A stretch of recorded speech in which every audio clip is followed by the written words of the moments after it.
Film की शुरुआत होती है एक रिच बिजनेस टाइकून आदित्य दीवान और उसकी बेबी सिया से।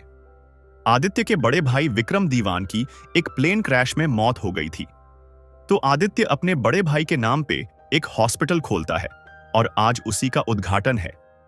इस मौके पर आदित्य यहां अपने बड़े भाई की एक भावुक और इंस्पायरिंग स्टोरी सुनाता है कि कैसे उसके बड़े भाई ने बचपन में अपने दोस्त करण को अपना आधा लिवर डोनेट किया था और उस दिन से वह उसके रोल मॉडल बन गए थे। जिसके बाद सिया एक इंटरव्यू देती है। यहां हमें पता चलता है कि सिया पहले आदित्य के बड़े भाई विक्रम दीवान की गर्लफ्रेंड थी और जब विक्रम की मौत हो गई तब सिया प्रेग्नेंट थी। फिर उस बच्चे को नाम देने के लिए आदित्य ने सिया से शादी कर ली, लेकिन फिर उसका मिसकैरेज हो गया था। आगे हम दीवान ग्रुप में काम करने वाली आदित्य की सबसे भरोसेमंद एम्प्लॉय काया को देखते हैं, जो 2 साल पहले तक आदित्य की कंपनी में सेक्रेटरी थी, लेकिन अब वो आदित्य की बहुत सारी कंपनियों को संभालती है और कंपनी के बड़े-बड़े क्लाइंट्स को भी हैंडल करती है। एक दिन अचानक सौरव सिंघानिया नाम का एक बिजनेसमैन आदित्य को एक महंगी कार गिफ्ट करता है और उसे और उसकी बेबी सिया को लंच के लिए बुलाता है। जब आदित्य और सिया सौरव के यहां लंच करने जाते हैं तो सौरव आदित्य को एक डील ऑफर करता है कि वह उसकी कंपनी में एक बड़ी इन्वेस्टमेंट करेगा, लेकिन बदले में उसे एक रात के लिए सिया को उसके पास भेजना होगा। यह सुनकर आदित्य को उस पर बहुत गुस्सा आता है और वह सौरव को धमकाकर मना कर देता है और वहां से चला जाता है। जिसके बाद सौरव आदित्य के बिजनेस को बर्बाद करने की साजिश शुरू कर देता है। सौरव का असिस्टेंट दीक्षित आदित्य के कोल्ड ड्रिंक फैक्ट्री के वर्कर को रिश्वत देकर उसे कोल्ड ड्रिंक में पेस्टिसाइड मिलाने को कहता है। बदले में वह उसके भाई को जेल से छुड़वा देगा। वह आदमी ऐसा ही करता है, जिस वजह से कोल्ड ड्रिंक पीने वालों की तबीयत खराब होने लगती है। पब्लिक अब इस कोल्ड ड्रिंक को बंद करने के लिए फैक्ट्री के सामने मोर्चा करती है और इस कोल्ड ड्रिंक कंपनी को केस खत्म होने तक बंद करने के लिए कहा जाता है। इधर सिया भी यह न्यूज देख रही थी। तभी उसे सौरव सिंघानिया का फोन आता है। वो उसे कहता है कि कोल्ड ड्रिंक फैक्ट्री का कांड उसी ने करवाया है, लेकिन यह सब सही हो सकता है अगर आपके पति मेरी डील मान लें। दरअसल सिया को आदित्य ने सौरव की डील के बारे में अब तक कुछ भी नहीं बताया था। जब सिया आदित्य से इस बारे में पूछती है तो आदित्य उसे बताता है कि वह तुम्हारे साथ रात बिताना चाहता है। सिया यह सुनकर हैरान थी। वो आदित्य से कहती है कि उसका मकसद सिर्फ यह नहीं हो सकता, वो तुम्हें फेक गुस्सा दिलाकर कंफ्यूज करके अपना मकसद छिपा रहा है। वो आदित्य को सौरव का असली मकसद ढूंढने के लिए कहती है। अब आदित्य के कोल्ड ड्रिंक फैक्ट्री का नाम खराब होने का असर उसकी बाकी कंपनियों पर भी पड़ रहा था। अब इन सब को रोकने का सिर्फ एक ही रास्ता था। आदित्य काया को कहता है कि तुम जॉब से रिजाइन करके कोल्ड ड्रिंक कंपनी का सारा इल्जाम अपने सर ले लो। मैं तुम्हारे अलावा किसी और पर भरोसा नहीं कर सकता। बदले में कंपनी तुम्हारा पूरा ध्यान रखेगी। तुम्हारी सैलरी जिंदगी भर तुम तक पहुंचती रहेगी। साथ ही मेरे वकील तुम्हें जल्द जाने ही नहीं देंगे। लेकिन काया यह ऑफर मना कर देती है। तब आदित्य उसे कहता है कि तुम चाहो या ना चाहो, तुम्हारे पास कोई चॉइस नहीं है। हमारी कंपनी ने प्रेस में ऑलरेडी स्टेटमेंट रिलीज कर दिया है कि इन सब के जिम्मेदार तुम हो। यह सब सुनकर काया आदित्य पर नाराज होकर उसे बहुत सुनाकर वहां से चली जाती है और कंपनी से बाहर आते ही मीडिया वाले उसे घेर लेते हैं। अब ये सौरव और दीक्षित भी यह सब देख रहे होते हैं। सौरव दीक्षित से कहता है कि काया को हमारे पास लाइए, मुझे उसके साथ बिजनेस की कुछ बातें करनी है। तो काया सौरव से मिलने मलेशिया आ जाती है। यहां सौरव उसे अपनी बहन की कहानी सुनाता है कि कैसे आदित्य ने उसकी बहन को अपने प्यार में फंसाकर उसे धोखा दिया, जिस वजह से उसकी बहन ने खुदकुशी कर ली। अब काया यह बातें सुनकर पिघल जाती है और सौरव को आदित्य की कंपनी की सारी इंफॉर्मेशन दे देती है उसे बर्बाद कर देने के लिए। साथ ही ऐसा लगता है कि काया सौरव को पसंद करने लगी है। पर यह सब तो काया और आदित्य का एक प्लान था। काया अभी भी आदित्य के लिए ही काम कर रही थी।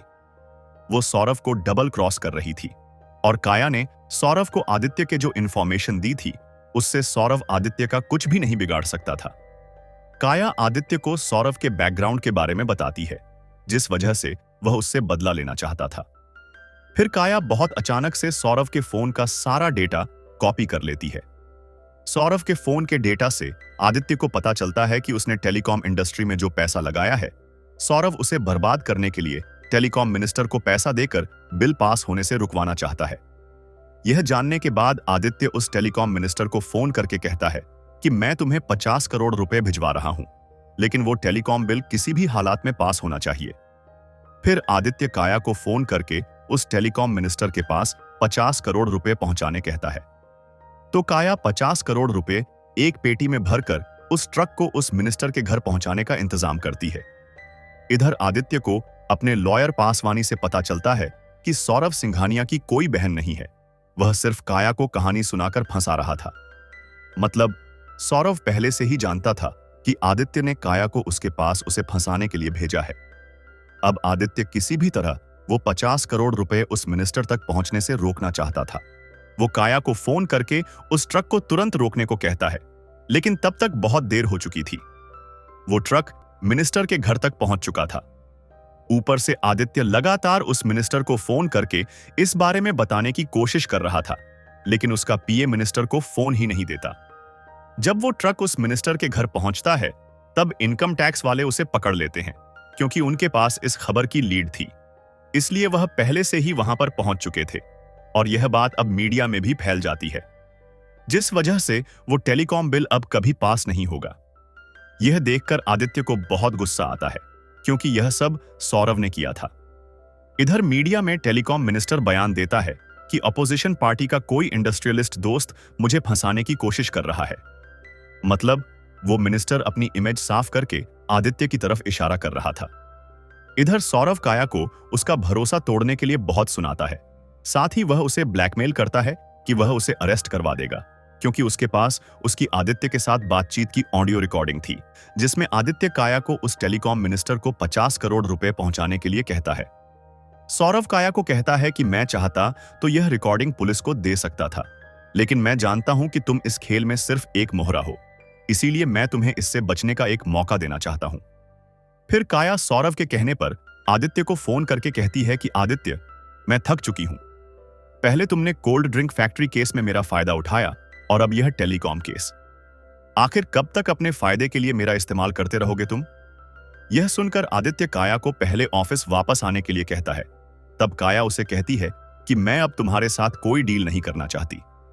मुझे अब बस तुम्हारी तरफ से यह लेटर चाहिए, जिसमें यह लिखा हो कि मेरा इन सब से कोई लेना देना नहीं है, क्योंकि मैं अब किसी पर विश्वास नहीं करती, और अगर तुमने मेरी मदद नहीं की और मुझे वो लेटर नहीं दिया तो मैं प्रेस में जाकर बता दूंगी कि उस मिनिस्टर को तुमने रिश्वत देने की कोशिश की है। अगर मैं डूबी तो मैं तुम्हें भी साथ लेकर डूबूंगी।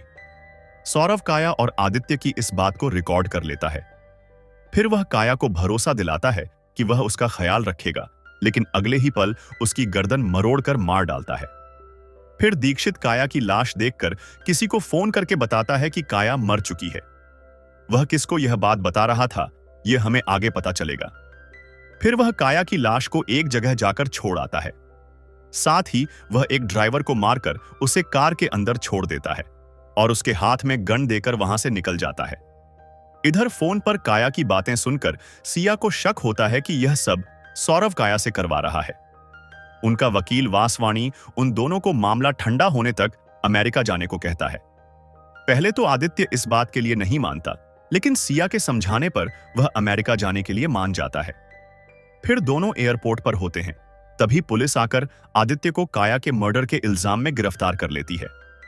फिर कोर्ट में आदित्य की सुनवाई के दौरान काया और आदित्य की फोन रिकॉर्डिंग सुनाई जाती है, जिस वजह से आदित्य को बेल नहीं मिलती और उसे पुलिस रिमांड में भेज दिया जाता है। सौरव सिया को कहता है कि मैं चाहूं तो तुम्हारे पति को अब भी बचा सकता हूं। वह फिर से सिया को वही एक रात वाली डील ऑफर करता है। सिया यह बात जाकर आदित्य को बताती है, लेकिन आदित्य उसे सौरव के पास जाने से मना कर देता है। लेकिन सिया किसी भी कीमत पर आदित्य को इस केस से बाहर निकालना चाहती थी, इसीलिए वह सौरव के साथ रात बिताने जाती है। इसी दौरान सिया सौरव के कंधे पर एक टैटू देखकर बहुत घबरा जाती है, क्योंकि उसे पता चल जाता है कि वह सौरव नहीं बल्कि आदित्य का बड़ा भाई विक्रम है।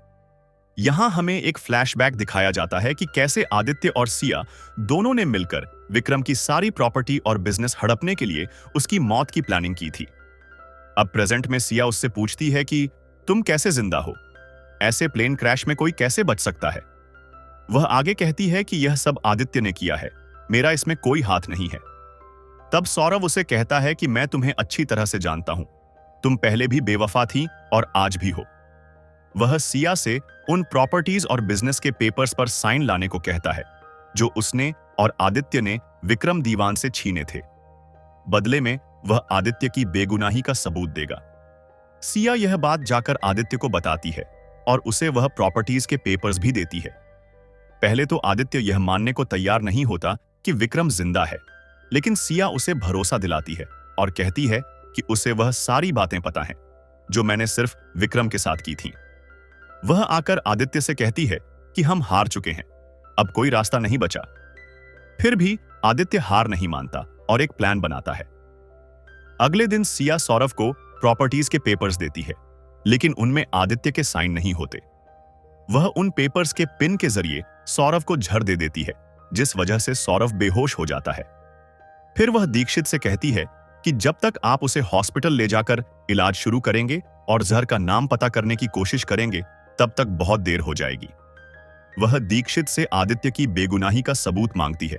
बदले में वह उसे जहर का नाम बता देगी, तो दीक्षित तुरंत ही उसे सबूत दे देता है और सिया जहर का नाम बताकर वहां से चली जाती है। अब उन सबूतों की वजह से आदित्य जेल से छूट जाता है। काया के मर्डर का इल्जाम अब उस ड्राइवर पर होता है। यहां ऐसा दिखाया जाता है कि वह ड्राइवर काया से प्यार करता था और काया ने उसका प्यार ठुकरा दिया, इसलिए उसने काया को मारकर खुद सुसाइड कर लिया। आदित्य जेल से रिहा होने के बाद तुरंत ही सिया के साथ अपनी एक प्रॉपर्टी पर जाता है, जिसमें उन्होंने अपने बिजनेस के लिए बहुत सारा इन्वेस्ट किया था। इधर सौरभ का हॉस्पिटल में इलाज चल रहा था। तभी नर्स आकर दीक्षित को बताती है कि सौरभ रूम में नहीं है, वह हॉस्पिटल से भागकर आदित्य को मारने आया है। सौरभ यहां सभी गार्ड्स को मार डालता है और इसी दौरान वह बस वाले को भी मार देता है।